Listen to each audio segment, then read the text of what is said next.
Bonjour et bienvenue dans la quotidienne de School TV, l'émission qui vous raconte l'éducation au quotidien. Au sommaire aujourd'hui, une autre école est-elle possible? Une école sans sexisme, sans racisme? Oui, d'après l'invité du Grand Oral, nous recevons dans quelques instants Yuna Visentin qui vient de publier un livre manifeste aux éditions Le Duc. L'anti-sèche des Maguessel. L'anti-sèche, vous le savez, c'est la façon dont l'actualité résonne dans des programmes. Actu, ça tombe bien, qui fait écho au livre de notre invité. Il s'agit d'un anniversaire, le 115e de la naissance de Simone de Beauvoir. L'heure de la récré, toujours avec Emma Guessel, activité alpinisme aujourd'hui avec un petit garçon au talent vertigineux. Et puis nous avons rendez-vous avec Marie-Olivier pour son cours particulier. Elle va nous emmener au Maroc, au Sénégal, en Côte d'Ivoire à la découverte de la Happy Coders Academy qui organise des ateliers de code et de robotique pour les enfants. La quotidienne de School TV, c'est maintenant, c'est parti, Grand Oral.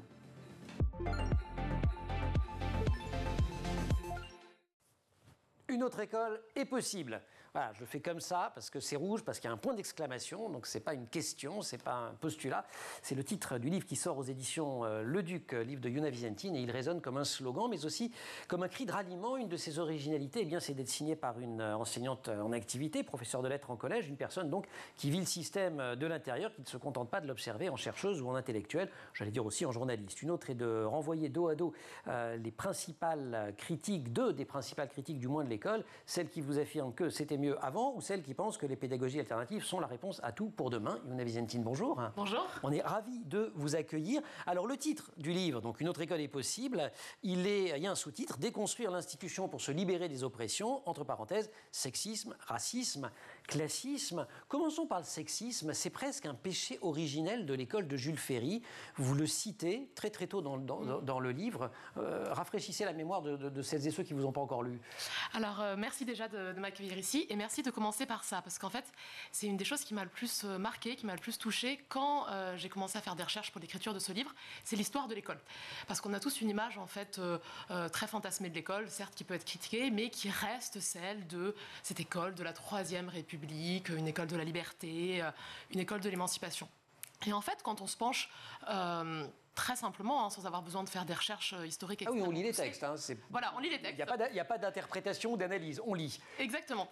On se penche sur l'histoire de l'école, on voit que ça c'est quelque chose de connu. Les enfants étaient séparés en fonction du sexe assigné à la naissance. Et donc du coup dans des écoles qui n'étaient pas mixtes, donc cela jusqu'à... grosso modo aux années 60-70. Et Jules Ferry, en fait, il disait clairement que l'école pour les filles, c'était un moyen de les préparer à avoir le rôle de ménagère, de femme au foyer, qu'il fallait qu'elles tempèrent l'égoïsme des hommes et donc du coup qu'elles soient exclues de la sphère privée. Et ça, c'est inscrit au cœur du système. C'est ça pour ça qu'il faut déconstruire la chose et qu'il ne suffit pas d'aménager ou bon, même si c'est bien de faire des choses, mais Alors, c'est d'autant plus inscrit au cœur du système qu'en fait, à partir du moment où on est passé des écoles donc non mixtes à des écoles mixtes, il n'y a pas eu un vrai travail de déconstruction en fait de ce sexisme, de cette binarité en fait fondamentale. Et du coup, les personnels, les élèves se sont retrouvés en fait ensemble, après avoir été habitués à être séparés, et il n'y a eu aucun accompagnement. Alors bien sûr, quand je dis ça, évidemment que la mixité était une réussite, une nécessité, mais la mixité ne peut pas réussir si on n'a pas déconstruit les schémas qui ont fait qu'au départ, on a séparé les enfants, les élèves, les étudiants, en fonction de leur sexe assigné. Ce sexisme, il reste très ancré à l'école, y compris en salle des profs, nous dites-vous. Vous racontez par le menu un échange dont vous êtes à la fois actrice et témoin entre vos élèves, où un des élèves a des propos très sexistes, un peu violents même, violemment sexistes, on va dire. Oui. Voilà, vous êtes vous-même un peu désarçonné par tout ça, et quand vous faites part de votre désarroi en salle des profs quelques minutes plus tard, vous vous rendez compte que c'est loin de faire, votre position, votre émotion est loin de faire l'unanimité. Alors, effectivement, je pense que les enseignantes sont assez divisés là-dessus, c'est-à-dire que oui, il y a des enseignants et des enseignantes quand même qui sont très sensibilisés au sexisme, je dirais même peut-être, là je m'avance un petit peu de plus en plus, en tout cas j'ai vraiment retrouvé un vrai écho en fait avec ce livre, avec des enseignants qui vraiment n'en peuvent plus, mais il y a aussi du fait du manque de formation en fait qu'on a sur le sexisme, des enseignants et des enseignantes qui n'ont pas en fait de conscience, ou en tout cas de politique là-dessus, enfin de combat là-dessus. Après, quelque chose que je tiens juste à préciser, c'est que ce livre, c'est vraiment pas un livre contre les enseignants, contre le personnel de manière individuelle. J'en suis moi-même une, c'est vraiment une critique de l'institution. Et du coup, par exemple, ça va plus m'intéresser de voir pourquoi les élèves, les enseignants peuvent avoir des propos sexistes, comment ils en sont arrivés là, que forcément les défoncer au niveau individuel. Vous montrez aussi que ça va se nicher dans les programmes. Alors, on avait accueilli ici même à la rentrée Julien Marcet, qui a publié La revanche des autrices, enquête sur l'invisibilisation des femmes. Donc, lui parlait vraiment de ces programmes que vous connaissez bien, sur les programmes de français. Mais en fait, vous dites c'est dans tous les programmes. Hein. Vous voulez dire pas seulement en français? Oui. Bien sûr, c'est quelque chose qu'on peut voir partout, par exemple en histoire. Alors c'est vrai que moi, donc avec une formation de sciences humaines, j'ai l'impression que j'arrive mieux à le voir dans les programmes de sciences humaines, donc par exemple en histoire, en philosophie au lycée, mais aussi je pense que c'est quelque chose qu'on peut étudier en sciences, comment on représente les corps, est-ce qu'on représente des corps qui sont toujours binarisés. Donc en fait c'est quelque chose qui traverse tous les programmes, qui traverse même nos interactions et la manière d'organiser en fait l'école. Vous avez été très marqué, je vous cite, par une idée qui revenait en boucle dans les histoires de parents qui étaient recueillies dans les livres que vous avez lus. Je vous cite, on peut essayer d'élever nos enfants. Alors, ce sont des parents qui sont très éveillés, très woke, pour le coup, au sens propre du terme. Hein. Et vous dites, même eux, ils disent, on peut essayer d'élever nos enfants le plus loin possible des stéréotypes et des assignations sexistes, mais un jour, il y aura l'école. Oui, alors c'est le constat un peu décourageant que j'ai partagé aussi, parce qu'en fait, au moment où j'ai écrit ce livre, j'étais enceinte de mon deuxième enfant, qui était un petit garçon, et qui a été assigné garçon à la naissance, et je me suis dit, qu'est-ce qui va se passer? Moi, je vais essayer de l'élever le plus possible, de l'éduquer le plus possible de manière antisexiste, et qu'est-ce qui va se passer quand il va rentrer la première fois en collectivité à l'école? Alors, quand je dis que l'école, du coup, est un problème, c'est pour dire l'école comme l'ensemble de la société. Mais en effet, je pense que c'est un constat qui est partagé par beaucoup de parents. Qu'est-ce qui va se passer quand nos enfants arrivent à l'école? Est-ce qu'ils vont être harcelés? Voilà, et là, c'est une angoisse. On va continuer à en parler. Yona Visentin, professeure de lettres qui publie Une autre école est possible, point d'exclamation. C'est chez Le Duc. On la retrouve juste après l'Anti-Sèche et Maguessel. Emma, bonjour. Bonjour Emmanuel. On ne va pas complètement sortir du sujet. On est le 9 janvier et on célèbre aujourd'hui le 115e anniversaire de la naissance de Simone de Beauvoir. Elle est née en 1908, l'écrivaine qui est une des rares femmes qui, alors elle, pour le coup, fait partie de longue date des programmes de France. C'est l'exception qui confirme la règle, en quelque sorte. Tout à fait. On étudie son œuvre, essentiellement les ouvrages qui parlent d'émancipation féminine. D'ailleurs, tout le monde n'a peut-être pas lu son essai paru en 1949, Deuxième sexe, mais on connaît au moins tous cette phrase « On ne naît pas femme, on le devient », qui résume la pensée de Simone de Beauvoir sur la condition féminine. On y reviendra. Alors, Simone de Beauvoir naît en 1908 dans une famille aisée. L'école pour elle, c'est facile. Elle est déjà une femme émancipée dans l'âme. Il y a des injustices sur sa condition de femme dont elle se rend compte et qu'elle veut combattre. Son père l'encourage, lui dit de ne pas attendre le mariage, d'aller travailler. Très vite, elle remet par exemple aussi en doute la foi de sa mère. Elle a des convictions et entend bien les affirmer. Et à 15 ans, une révélation, une décision, celle de devenir écrivain. Ce qu'elle ne fait pas forcément tout de suite, parce qu'elle étudie les maths, les lettres, elle passe l'agrégation de philo, concours d'enseignement, comme un certain Jean-Paul Sartre. Et oui, il arrive premier à l'agrégation, elle deuxième. Elle a 21 ans, lui 24, mais surtout, Jean-Paul Sartre est son compagnon et restera son compagnon toute sa vie. C'est l'un des couples d'ailleurs les plus anticonformistes du XXe siècle, puisqu'il décide de ne pas se marier. Je disais qu'il vivait d'amour et de littérature, mais c'est exactement ça. C'est un couple amoureux à la base, mais c'est surtout ensuite un couple uni par la philosophie. Et leur mot d'ordre, c'est la liberté, toute leur vie. Chacun va voir ailleurs, mais Sartre ne peut pas se concevoir sans Beauvoir, ni Beauvoir sans Sartre, selon les propos de Jean-Paul Sartre lui-même. Un couple qui a la même vision des choses, qui est devenu un courant de pensée philosophique qu'on étudie à l'école. L'existentialisme est un humanisme, dit Sartre, c'est-à-dire qu'un être humain n'est déterminé que par ses propres choix. C'est nous qui choisissons de nous emparer ou de lutter contre les influences historiques et sociales qui peuvent agir dès l'enfance sur nos vies, dit Sartre. Et c'est un des grands concepts que l'on voit donc en philo, en terminale, et qui, dans le cas de Simone de Beauvoir, s'applique à la condition féminine. Tout à fait, et c'est cette thèse centrale de son essai Deuxième sexe pour Simone de Beauvoir, c'est la société masculine qui pose la femme comme seconde. La femme n'est pensée que par rapport au masculin et jamais pour elle-même. C'est donc aux femmes de s'affirmer et d'exister. Les actes de chacune d'entre elles peuvent permettre de faire évoluer cette condition. Et certains historiens estiment donc que Simone de Beauvoir ne devient véritablement féministe qu'après mai 68, quand les femmes elles-mêmes s'affirment et affirment leur liberté. Vous citez 68, au-delà de ses convictions, Simone de Beauvoir, elle assume un fort engagement politique aussi. Oui, bien avant la parution de ses écrits, elle intègre le Parti socialiste à l'âge de 18 ans. En 1945, elle écrit dans Les Temps modernes, moderne, revue de gauche créée par Jean-Paul Sartre. Elle prend position, bien sûr, pour le droit des femmes, mais également pour l'indépendance de l'Algérie ou encore contre l'acharnement thérapeutique. Elle est notamment très présente lors du débat autour de l'avortement en France. C'est elle qui rédige le manifeste des 343 textes publiés dans le Nouvel Obs à l'époque et qui fait beaucoup parler. 343 femmes qui ont eu recours à l'avortement et qui demandent que ce ne soit plus fait dans la clandestinité pour protéger les femmes, justement un texte qui a permis de faire avancer le débat et de faire voter plus tard la loi Veil en 1975. Simone de Beauvoir, femme d'idées, femme de conviction, et qui a été reconnue pour le coup de son vivant. Mais oui, parce qu'avant d'être une femme de conviction engagée, etc., il ne faut pas oublier que c'est avant tout un écrivain, une écrivaine. Elle laisse une œuvre importante. Elle a notamment remporté le prix Goncourt pour son roman Les Mandarins en 1954, mais elle laisse aussi 3 tomes d'autobiographie, Mémoire d'une jeune fille rangée, La force de l'âge et La force des choses, qui ont eu un grand impact en France. Et qui continue d'ailleurs. Tout à fait. Et elle meurt en 1986 à l'âge de 78 ans et elle est enterrée auprès de Jean-Paul Sartre au cimetière de Montparnasse. Merci beaucoup Emma pour ce zoom sur Simone de Beauvoir. On se retrouve pour la récré ? Absolument. Grand oral, Yuna Visentin. Yuna Visentin, invitée du Grand Oral pour son premier essai. Une autre école est possible, c'est chez Le Duc. Une petite réaction, Simone de Beauvoir. C'est un héritage, j'imagine, précieux et en même temps un peu encombrant, non, parfois ? Encombrant, vous voulez dire ? Contesté aussi, enfin, oui, je veux c'est dire, contesté aussi, tout à fait. Pas par une partie du courant féministe aujourd'hui, ou par certains courants du féminisme. Je ne sais pas comment les qualifier, vous allez faire ça mieux que moi. Oui, je pense en effet qu'elle a pointé un certain nombre de choses qui devaient être pointées à un moment donné, mais qu'il y a beaucoup de choses qui sont contestables, à dépasser, et qui nous permettent de réfléchir vraiment à un féminisme qui soit aussi moins hégémonique. Comment, pour vous, s'est produite la bascule de l'élève modèle que vous étiez, c'est vous qui le dites, à cette enseignante et essayiste qui critique le système en disant mais c'est pas juste à la marge qu'il faut améliorer les choses, enfin on n'y arrivera pas, il faut vraiment radicalement tout changer. Alors je ne sais pas s'il y a eu nécessairement une bascule parce que même si, alors quand je dis élève modèle, c'est pas pour me glorifier, c'est juste pour dire que c'est comme ça que j'ai été assignée, je pense aussi en tant que élève qui a un parcours très classique, élitiste. Pardon, voilà. Vous êtes auto-assigné un petit peu, vous êtes oui, tout à fait. bonne note, vous êtes...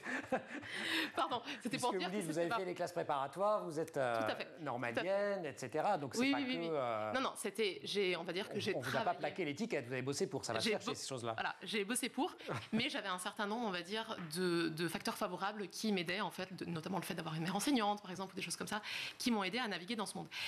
Monde dans lequel je me sentais à la fois très à l'aise, mais même je critique, par exemple, les grandes écoles, les classes préparatoires, même si j'y ai été, en fait, épanouie. Monde dont j'étais à l'aise, mais en même temps, il y avait quand même un certain malaise qui, jusqu'à quand j'ai commencé à enseigner. Vous dites, on m'a trompée, je me suis crue méritante. Alors qu'en fait, j'étais l'instrument d'un système qui cherche à se légitimer. Vous ne dites pas exactement ces termes, mais c'est ce que j'en ai compris. Oui, tout à fait. C'est-à-dire que quand je suis rentrée en fait à l'ENS, ce qu'on a dit, c'était vous êtes l'école normale supérieure. Ouais, voilà. L'école normale supérieure, vous êtes l'élite de la nation. Mais on vous le dit vraiment ? Oui. On me l'a dit vraiment, c'était pas une blague. C'est vrai qu'on dirait un... Mais en prépa, on dit ça aussi. Mais c'est vrai que vous avez fait des prépas, Emma. Dès le début, on dit l'élite de la... C'est vrai. Emma, vous êtes l'élite des chroniqueuses. Merci. Et en fait, derrière cette expression, en fait, ce qui m'a... Après, en réfléchissant, j'ai ressenti un malaise sur le moment, mais après, en réfléchissant, ce qui m'a dérangé, c'est que c'est une manière, en fait, de légitimer les privilèges, en fait, qu'on allait avoir en tant que normalien et normalienne. Une manière de dire que, en fait, ce concours, cette place qu'on allait avoir, elles étaient légitimes parce qu'on l'avait mérité. Et ça, c'est quelque chose qui, pour moi, est très, très questionnable. Voilà. Alors, quand même, que vous avez travaillé. Tout à fait. Alors, du mérite, il y en a quand même un petit peu. Mais il y a plein de... Excusez-moi, je vous interromps. Non, il y a beaucoup de manières différentes de travailler et la manière par laquelle j'ai travaillé, c'est celle qui est validée en fait par l'institution. Sans le vouloir, on se retrouve souvent complice d'un système discriminant, vous le dites aussi. Oui. Et par exemple, dans votre cas, jeune enseignante, vous auriez bien été dans les quartiers populaires, mais ça, pour des questions de jeu d'affectation, ça n'a pas pu se faire. Oui, tout à fait. Et ça, j'en tire en fait des conclusions sur la manière par laquelle en fait on organise en fait la place des enseignants et qui montre en fait que dans les quartiers populaires, pour être enseignant dans les quartiers populaires, il faut avoir très peu de points. Donc, ce qui montre qu'il y a une vraie dévalorisation en fait de ces quartiers. Et comme le montre par exemple l'essayiste Fatima Wassak, donc dans La puissance des mères, même donc entre des établissements publics qui directement sont traités de la même manière, les établissements publics qui sont dans les quartiers populaires, les enseignants sont beaucoup moins remplacés que dans d'autres endroits. Donc, de fait, les élèves ont beaucoup moins d'heures de cours. Déconstruire l'institution, se libérer des oppressions, c'est le sous-titre de votre livre. Sexisme, racisme, classisme. Alors, on a un peu parlé du sexisme. Si vous voulez en savoir plus, vous le lisez, le livre. Classisme, c'est lié aux origines sociales. Vous avez aussi sur le racisme des pages extrêmement violentes à l'égard du système. Oui, moi je pense que c'est le point que j'avais le plus besoin de partager, parce que justement, en fait, j'ai l'impression qu'il y a très peu de visibilisation des critiques en fait de l'école de ce point de vue. C'est-à-dire qu'il y a par exemple dans les écoles, dans les collèges, des référents égalité filles-garçons, ce qui ne veut pas du tout dire qu'il n'y a pas de sexisme et que les moyens sont véritablement donnés. L'institution s'est rendue compte qu'il y avait un truc, quoi. Il y a quelque chose. C'est mal fait, mais il y a quelque chose. Ouais. Par contre, le racisme, c'est beaucoup plus difficile de pointer qu'il y a du racisme. Les gens le font. Il y a par exemple un très très bon podcast qui s'appelle Les enfants de Bruno et de l'odeur, qui reprend l'horrible discours de Jacques Chirac, où les deux productrices critiquent en fait le racisme à l'école. Les gens le font, mais c'est beaucoup plus difficile de le dire. Tant et si bien que Jean-Michel Blanquer, ancien ministre de l'Éducation, a porté plainte contre le syndicat Sud Éducation parce que ce syndicat avait parlé de racisme institutionnel et racisme d'État. Et vous, ce que vous dites, c'est de toute façon, il suffit aussi de regarder les statistiques, de regarder les parcours des élèves, on le constate. Absolument, absolument. On le constate, la sociologie le constate. Les élèves ne sont pas traités de la même manière, ne reçoivent pas le même accès au savoir. Donc il y a bien une raison. Il y a bien une raison. On se retrouve dans quelques minutes, on prend une petite récré. La récré, vous ne voulez pas nous l'enlever quand même de l'école? Non, on garde. Et Maguessel, la récré. Rebonjour Emma, vous avez de scènes lecture. Ah oui. Je vais vous parler d'une histoire assez extraordinaire qui fait la une du... Bah oui, c'est celle vous ne de l'aviez pas Sam. montré, Non, on le voit bien. Rien que cette couverture, ça donne le tournis quand même. Regardez comment c'est un angle droit le rocher qu'il escalade. Ouais. Donc Sam, il a escaladé donc, ce rocher très célèbre aux États-Unis qui s'appelle El Capitan. Il est situé dans le parc national de Yosemite, en Californie. 1000 mètres de haut quand même, déjà c'est un exploit. Mais le plus dingue, c'est l'âge de Sam, puisque Sam a 8 ans. Wow. Il est devenu le plus jeune grimpeur à réussir l'ascension de ce rocher. Alors pas tout seul, il était accompagné de son papa et de 2 autres personnes. Voilà, extraordinaire. Mais 1000 mètres de haut, ça lui a pris combien de temps? Alors 5 jours. Alors, avec parfois l'obligation de grimper, jusqu'à 1h du matin, donc il fallait bien dormir. Alors il campait, si on peut dire comme ça. C'est dormir sur des matelas dans des petits creux de la paroi suspendus à la roche. Voilà, c'est très peu pour moi, mais pas mal. Comment lui est venue cette passion? Exploit. Alors en fait, ses 2 parents sont sportifs, donc ça aide un petit peu. Et son deuxième prénom, c'est Adventure, tu vois, aventure en français. Donc avec tout ça, au moins c'est clair. Et puis bon, pas du tout prédestiné. Voilà, pas du tout prédestiné. Donc papa très fier, on le voit. Et ça les a bien sûr rapprochés tous les deux de vivre une expérience aussi exceptionnelle. Ah, c'est beau les aventures père-fils. Merci beaucoup et on peut lire dans le petit quotidien l'histoire de Sam, 8 ans. Emma, merci. Grand oral, Yona Visentin. Yona Visentin dynamite le système scolaire et son excellence à la française avec autant de verve que d'humour, autant de réflexion profonde que de colère. C'est une citation, elle est extraite de la postface d'une autre école est possible. Cette postface est signée Louise Giovannangeli et Yona Visentin est notre invitée dans le Grand Oral. Vous évoquez un moment dans le livre, parce que vous mêlez à la fois de la réflexion, des références, vos lectures, mais aussi votre expérience personnelle. Et alors vous évoquez un moment, la première fois, où vous vous êtes senti bien après avoir donné un cours. Mais vous décrivez, qu'est-ce qui s'est passé en particulier dans ce cours-là? Parce que vous dites, je me souviens plus, cite de mémoire, vous dites, waouh, même aujourd'hui encore, je me souviens de ce que j'ai ressenti en montant dans le bus. Tout à fait. En fait, j'ai ressenti, je sais pas, un sentiment, l'impression de communion, en fait, que les relations peuvent être conflictuelles, mais qu'on pouvait résoudre ces conflits. Et du coup, ça m'a permis aussi de dépasser des fois ce stéréotype qui n'est souvent pas vrai, de l'enseignant qui est contre ses élèves et des élèves qui sont contre l'enseignant. Ça existe, mais je pense qu'il y a beaucoup d'enseignants et d'enseignantes qui ne le vivent pas comme ça. Et en tout cas, moi, c'était mon objectif. D'un mot, parce que je l'évacue un tout petit peu rapidement au début d'émission, je disais qu'une des particularités de votre livre, c'était de renvoyer dos à dos ceux qui disent que c'était mieux avant, mais aussi des pédagogies alors dites alternatives, non dominantes, minoritaires, je ne sais pas comment on va les appeler, enfin Freinet, Montessori, etc., pour le dire vite. Pourquoi l'un et l'autre, vous considérez qu'ils n'ont aucun morceau de la réponse? Alors, ce que je critique de manière extrêmement sûre, c'est l'école quand on dit l'école c'était mieux avant. Sur les pédagogies alternatives, je suis peut-être un tout petit peu moins affirmative. Ce que je dis, c'est que c'est peut-être pas la solution suffisante, c'est peut-être pas une solution assez radicale, et aussi qu'il faut venir voir la différence entre les différentes pédagogies alternatives. C'est ça. Vous parlez du coup de Montessori, de Freinet, tout ça. Je vois quand même une différence, par exemple, entre la pédagogie Montessori, qui peut être intéressante à plein de niveaux, mais qui pose plutôt la question de en quoi l'école n'est pas adaptée à l'individualité de l'enfant, mais qui propose pas toujours vraiment une critique radicale, en tout cas qui est tournée vers l'émancipation en fait de l'éducation. Je pense que Freinet c'est totalement différent. Freinet vraiment l'objectif c'était l'émancipation. Donc du coup, et un autre problème des pédagogies alternatives telles que Montessori aujourd'hui, c'est que du coup elles sont portées par le privé. Elles sont portées par le privé et j'ai du mal à concevoir une éducation qui soit véritablement juste et émancipatrice si elle est payante. Comment, oui, alors ça c'est très fort, hein, le côté enseignement gratuit. Ceci dit, on pourrait préciser que l'enseignement privé sous contrat, lui, certes est payant, mais souvent coûte pas grand-chose. Oui. C'est quand même l'État qui le finance aussi, donc tout ça pourrait se discuter. Comment vous faites pour vivre heureuse, je l'espère, je vous le souhaite en tout cas, dans une institution que vous contestez quand même si puissamment? C'est pas facile. D'accord. En fait, je ne suis pas heureuse du tout.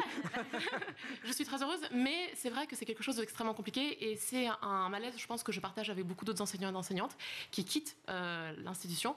Actuellement, moi, je suis en congé parental, donc du coup, je suis en réflexion par rapport à tout ça.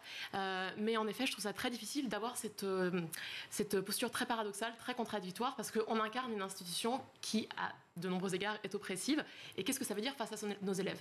Et ça, moi, je suis encore assez mal à l'aise avec ça, même si je pense qu'il y a beaucoup d'enseignants et d'enseignantes qui arrivent à incarner ça, à le dépasser.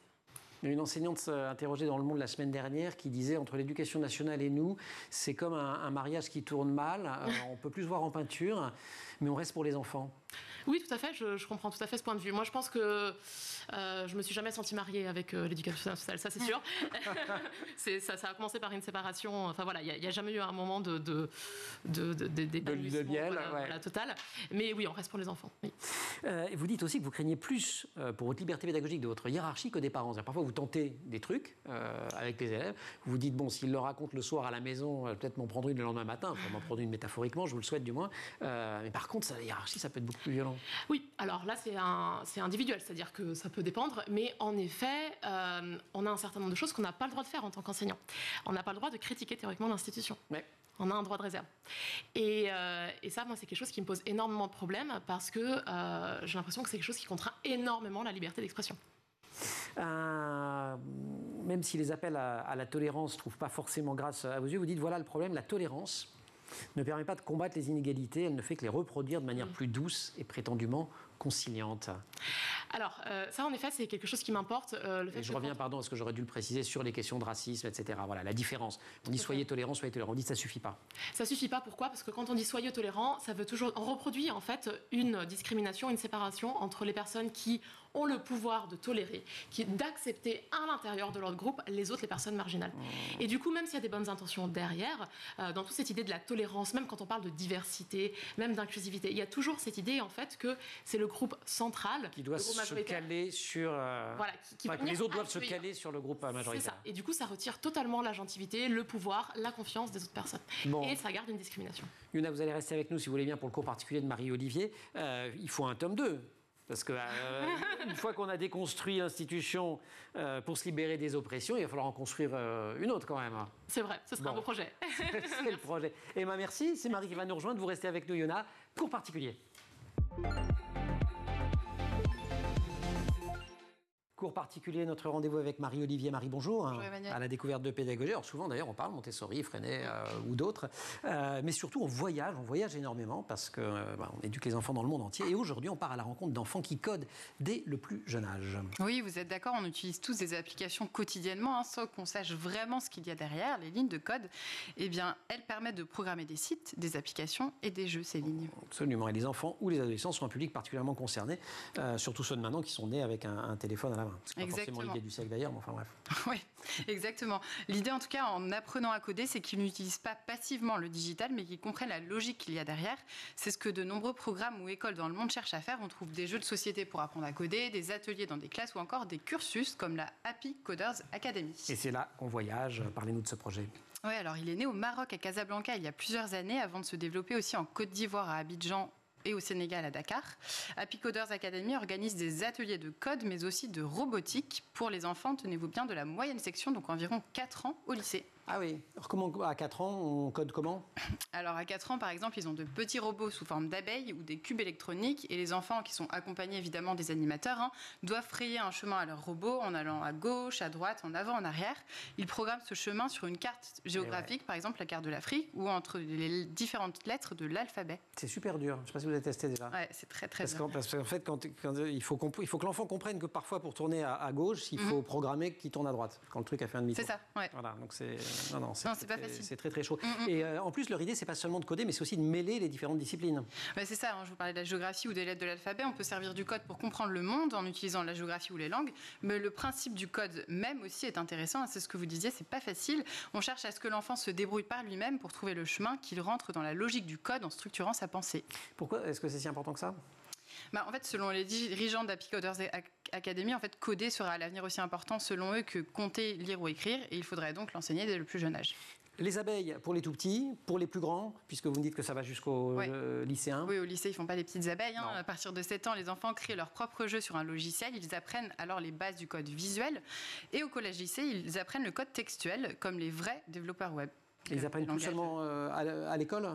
Alors non, Happy Coders Academy est un programme qui est extrascolaire, qui propose des ateliers où les enfants peuvent se rendre le matin ou le soir ou pendant les week-ends. Ah, donc c'est pas pour tout le monde?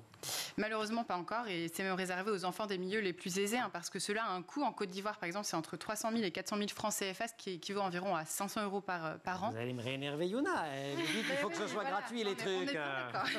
Mais Happy Coders Academy et d'autres acteurs de l'éducation digitale cherchent à travailler avec le gouvernement pour que ces ateliers soient proposés dans des écoles et des établissements publics. Ah bah voilà, effectivement. Si c'est aussi important que lire, écrire, compter, ce serait quand même intéressant que tout le monde ait accès gratuitement. Oui, c'est ça, y compris les enfants les plus pauvres, évidemment, ou qui vivent dans les zones les régions les plus rurales, les plus reculées.